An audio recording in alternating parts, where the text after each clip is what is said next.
Hey guys, so today is quite interesting.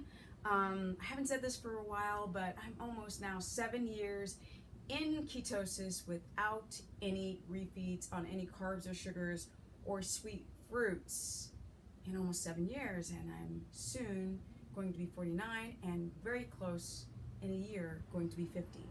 So as people say, this is business and this is me working real hard to keep my keto adaptation. But what I find quite interesting when people debate if I've been overweight before, and let's see some before and after pictures, which is exhausting because you guys know that I've had 10 surgeries on my left knee. I was actually a couple years on crutches. Completely destroyed my knee as a professional skateboarder, and so for me to keep a lean body mass at this age is the quite interesting thing. So as I've been going along, I've been learning about the benefits of ketogenesis with everybody else. But for me to really understand my keto adaptation, I went clean, right? I didn't go clear. I went clean. Super clean, and I cut out all the allergenic foods. I really cracked down on the sleep. I really have tried to methylate, detox, clear out the weeds before planting the seeds, which is the probiotic, into my gut. Getting my hormones back in balance, which I think I've done a pretty good job. But neither here nor there. What I find very interesting is about other people who are largely overweight. Now, before I never understood why. I just did not understand why. But now we're getting closer and closer. Yes, people have problems with leptin signaling, leptin resistance, insulin resistance, pancreatic issues with your insulin. But what's quite fascinating is the brain, right? The gut-brain connection, the low serotonin and dopamine, and the shrunken hippocampus.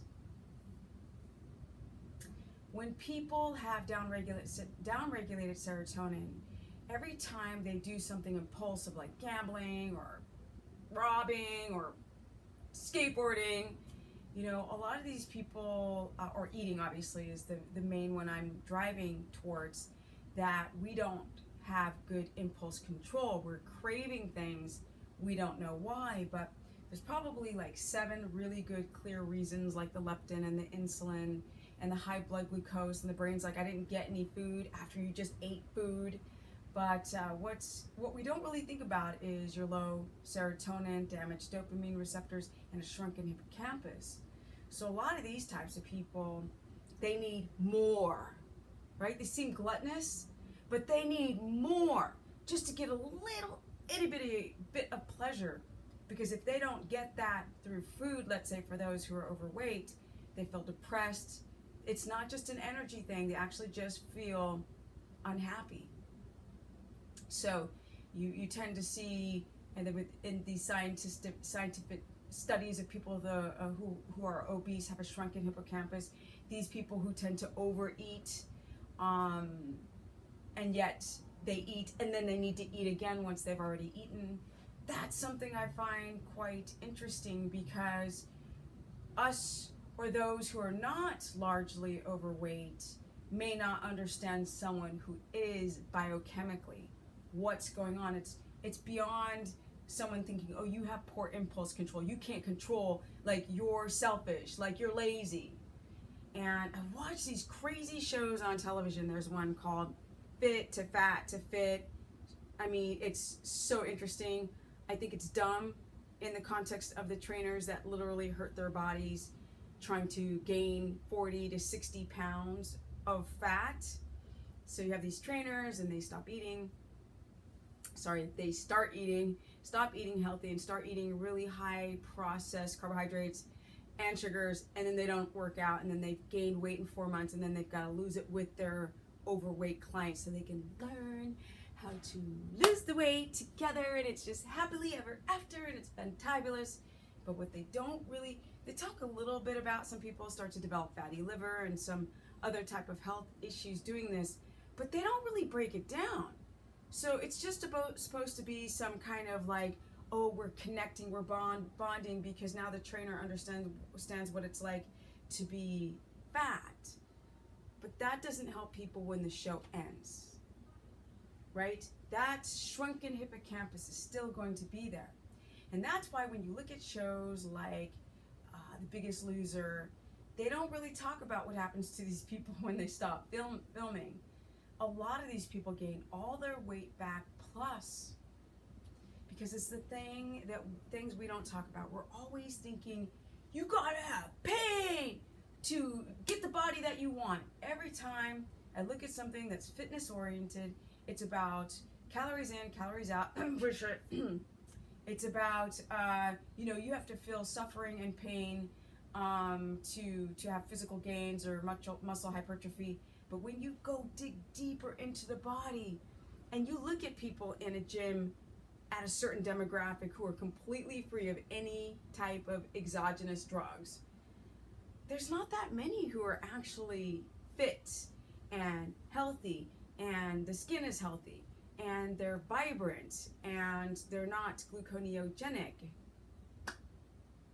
So it's very, we need to think more deep about food addictions and why you can't stop yourself from eating. Like, I get clients who wake up in the middle of the night, they like starve themselves all day long, and then when they go to bed, they literally almost like sleepwalk to the refrigerator. So it would be very interesting to take a scan of their brain to see if they have a shrunken hippocampus. Because you watch people who have got high blood pressure, you've got these people in your family. You tell them you've got to eat healthy. And it's not like, this doesn't taste good. I mean, part of it is, a part of their brain is so dependent on the processed carbohydrates that vegetables is not going to get that serotonin dopamine response that they're actually looking for when they're eating all that food, or all that processed food in particular. And when I used to personal train people who were largely overweight, I couldn't understand why they were such picky eaters. It was like, do you like this? Ew, I don't like that. I was like, how can you be that much overweight and be picky? But now I get it, right? I get the fact that they have insulin resistance. I get the fact that the brain's like, hello, I'm still waiting for some energy into the cells. I get the fact that the hippocampus is shrunken, and so now they're depressed. The serotonin, the balance hormone, is low. So every time they eat, and only while they're eating, they feel great. But only certain types of foods that are going to spike your serotonin. And what is that? Simple sugars and processed carbohydrates and alcohol, which is ethanol, which has you that like super mega effect of feeling great. So just wanted to do this video very quickly on trying to understand why you guys binge so much that it's beyond like, oh, I haven't eaten for 4 hours and I need to eat. It's something deeper inside the middle of your brain, which we wouldn't think about. We wouldn't think about a shrunken hippocampus. So keto is such a great way with all diseases, all autoimmune, all weird, funky things as us modern humans have developed over time. It's really cool that using ketones is a way to help repair the hippocampus, help raise back up that serotonin, to help fix the gut, right? That produces a lot of your serotonin. So if you heal the gut, you're gonna have a more serotonin balance, and then that middle of the brain, in theory, can maybe heal, right? The telomeres on your DNA can lengthen and hold on to that chain nice to keep the cells from dying. It takes a lot of work, guys. It's not easy. I'm not just talking about keto, but I'm just talking about things we wouldn't consider. I think that ketogenesis is a great way to stifle that need for glucose. So if you're glucose dependent and then you're needing that serotonin bump, but then you also have a serotonin crash. So serotonin goes up and then it literally crashes straight down and you get more depressed. So I always say that from the ignore Gauda's analogy, that Ketones are like putting logs onto a fireplace that keep you from zinging up or keep you from zinging down. So these cells that are going through glycation can now heal. They're destroyed. The cell lining is being destroyed through glucose. If there's very low glucose within the bloodstream, that gives your pancreas a chance to heal. That gives your adrenals a chance to heal. That gives your gut a chance to heal. Your leaky gut, your gout, like all these were your reproductive hormones that are just down the toilet because of pregnenolone steal. The documentary is so cool because they were talking about that when they would put like sugar, they had some kind of like, unfortunately, they had some kind of like probes on the mouse's head, and then it would flip on a switch, and then their drive to eat was insatiable, and they'd be licking, like if you had, it was the same as if they had eaten sugar, but there was no sugar in the box. And the mouse was licking this glass box and just pretending that it was eating, because that's how freaking insane that need for that serotonin bump is, that you will do anything to get it there. I mean, that's what a blood sugar dysregulation over time does to all your systems. That the addiction to food is real, yo. It's real. To watch these rats grab invisible nothing and chomp on food that's not there because their hippocampus is shrunk and because of carbohydrates is such a serotonin increase. So that's it, guys. Keto is a way to rebound and get back on track from all of that metabolic freaking mess. When I say metabolic derangement, that's what I'm talking about. If you guys want to learn more, as I'm learning more about how the benefits of ketogenesis to get fit. So since I am fit, I can talk about being fit.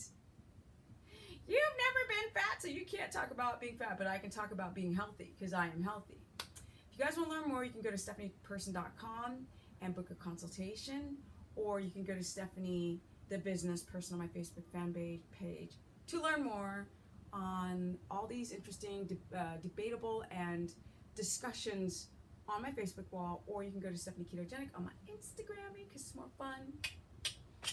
Or you can go to Periscope, download the app, which is great because I do live broadcasts, so I can actually interact with you guys, whereas right now I'm just looking at my iPad, snore. And you guys can ask those big questions and I can answer you back. You have to find the right Periscope app, because when you find the wrong one, it's like the bullseye, the baby blue with the red in the middle and the white bullseye looking thing. My Periscope name is Steph the Business, so Steph the BIZNESS, and when I go live, we go live. That's energy, and sirens. Okay, guys, peace out.